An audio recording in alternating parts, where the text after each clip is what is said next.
আসসালামু আলাইকুম শেখ ওয়ালিম সাহেবুল্লাহ। আমার স্বামী ইউরোপে থাকে। আমার জিজ্ঞাসা হচ্ছে, শেখ, যারা ইউরোপে থাকে এবং ফুড ডেলিভারিতে কাজ করে, আমাদের ইনকাম হালাল হবে বা এই ইনকাম হালাল হবে কি না? কারণ যখন রেস্টুরেন্ট থেকে খাবার নিয়ে কাস্টমারের কাছে দেই, তখন সেখানে হালাল হারাম দুই ধরনের খাবার থাকে। আল্লাহ হেফাজত করুন, আল্লাহ হিদায়াত দান করুন। এমনকি অনেক সময় মদ, বিয়ার এগুলোও থাকে, শুকরগ্রস্তও থাকে। মদের চাইতে নিকৃষ্ট শুকরগ্রস্ত, নাজাসে আইন। আর মদ ও মূল খাবাইস, কোনোটাই কম না। সমস্ত হারামের মূল শেকড় জড় হচ্ছে মদ। মদ খেয়ে মানুষ যে কোনো পাপে লিপ্ত হইতে পারে।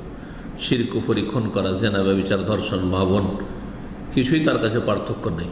জি, নেশাগ্রস্ত ব্যক্তির অমূল খাবাইস হাদিসে বলেছেন নবী সাল্লাল্লাহু আলাইহি ওয়াসাল্লাম। বর্তমানে অনেক বাঙালি এই কাজ করে, হারাম কাজ করে, এদের রুজি হারাম।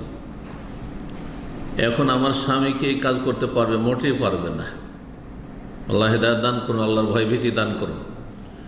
ওখানে হালাল কাজ পাওয়া কঠিন। কঠিন হলে মুসলিম দেশে ফিরে আসবে। মুসলিম দেশের মানুষ, বাংলাদেশের মানুষ ফিরে আসবে, অথবা এমন অমুসলিম দেশে যাবে যদি নিরুপায় থাকে। কাফের দেশ থেকে গেছে, ধরেন আপনার সামনে দুটো অপশন।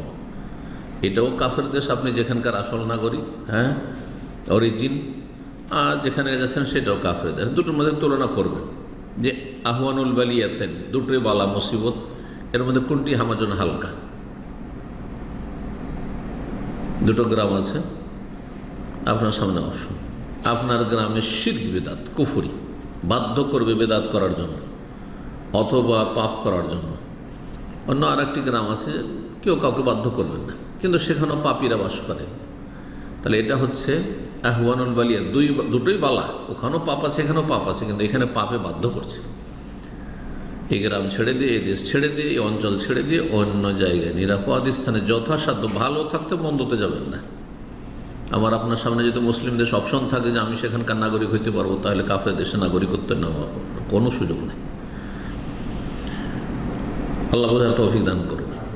যদি দেখা যায় যে এখানে আমাকে হারাম রোজগার করতে হচ্ছে, তাহলে সে রোজগার ছেড়ে দিয়ে মুসলিম দেশেও হালাল রোজগার ব্যবস্থা আছে। আপনি রেস্টুরেন্টের কাজ না করে ট্যাক্সি চালান, হালাল রোজগার মোটামুটি কিছুটা বাঁচতে হবে, আপনাকে সতর্ক থাকতে হবে যাতে করে হারামের সম্মুখীন না হয়। জি, আল্লাহর ভয় ভীতি থাকলে মেলা ব্যবস্থা হবে। জি, ফাত্তাকুল্লাহ মাস্তাতাতুম, যথাসাধ্য আল্লাহকে ভয় করো, আল্লাহ বলছেন।